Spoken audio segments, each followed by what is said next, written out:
এখনকার নতুন রিসার্চ হচ্ছে ওই সাইবেরিয়া অঞ্চলের যে বরফগুলো আছে না, ওর নিচে এই 1 লাখ বছর 1.5 লাখ বছর 2 লাখ বছর আগের ভাইরাসগুলো নতুন করে জায়গা শুরু করেছে এখন। হ্যাঁ, এগুলো বিজ্ঞানীরা বলছেন যে এগুলো আবার কোন দিন জানি পৃথিবীতে আত্মপ্রকাশ করা শুরু হয়। সবকিছুই ঘটবে। বিশ্বটার খুব রহস্য আছে, বিশ্বটার অনেক রহস্য আছে। আল্লাহ পাক এগুলো খেলার ছলে সৃষ্টি করেন নাই, পরীক্ষা।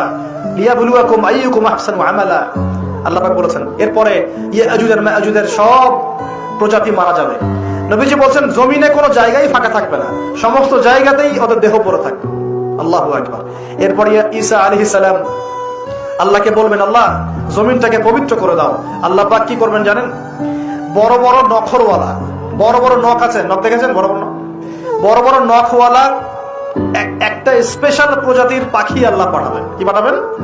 পাখি। এটা কোন পাখি, কি নাম আমরা জানি না। তো ওই পাখি কি আর দেখা গেছে? ওই রকম করে পাথরকে নিক্ষেপ করেছে? ঠিক এরকম করে